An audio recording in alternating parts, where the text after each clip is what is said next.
कहाँ ले आए हास? हाँ छत्तीसगढ़ ले आए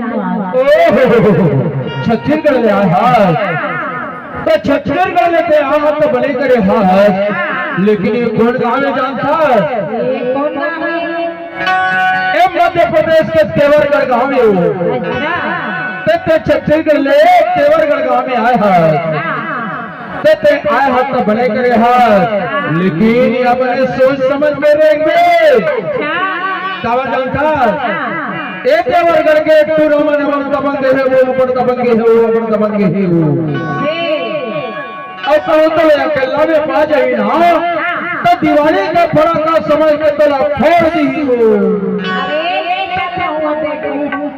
हो जाए तब तो ना के साथ छत्तीसगढ़ वाली टूरी मन्ना मोहा डाले पैरा बाना डाले माया डाल के मन्ना मोहा डाले पगला बाना डाले माया डाल के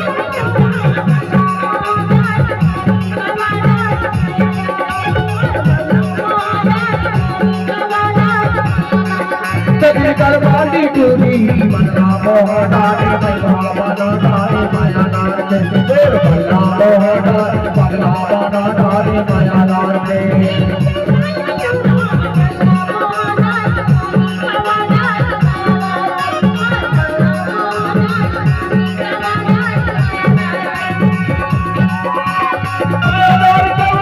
माया डाल के माया डाल के वरानी माया डाल के टूरी माया डाल के छत्तीसगढ़ वाली टूरी मन्ना मोहा डाले पैरा बाना डाले माया डाल के मन्ना मोहा डाले पगला बाना डाले माया डाल के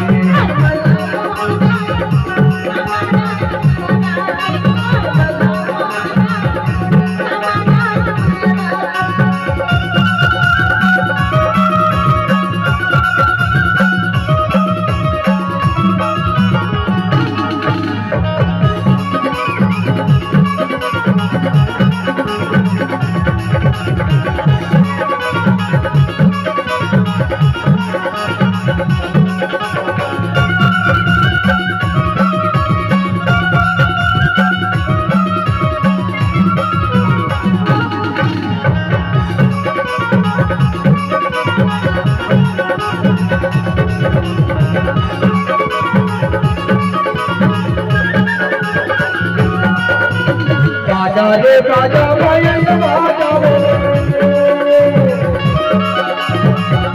बाजा रे राजा भयन बाजा कहाँ भले निकल के चली माया जा बल्ला रोहना पैरा बाना डाले माया डाल के बल्ला रोहना पगला बाना डाले माया डाल के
टूरी मन्ना मोहा डाले पैरा बाना डाले माया डाल के और मन्ना मोहा डाले पगला बाना डाले माया डाल के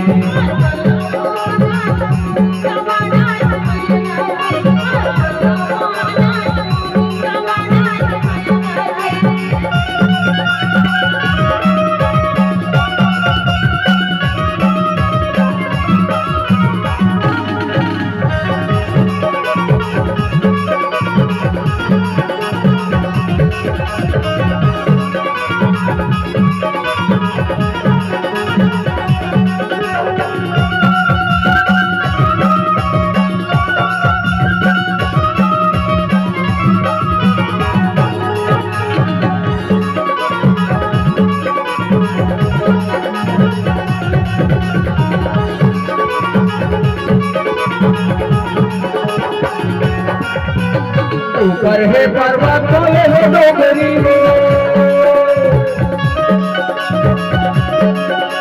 ऊपर है पर्वत तले है डोंगरी उड़े माले ना बजना माले डोंगरी मोर बंगला मोहटा पैसा बना नारी माया नार के मोर बंगला मोहटा बंगला बना नारी माया नार के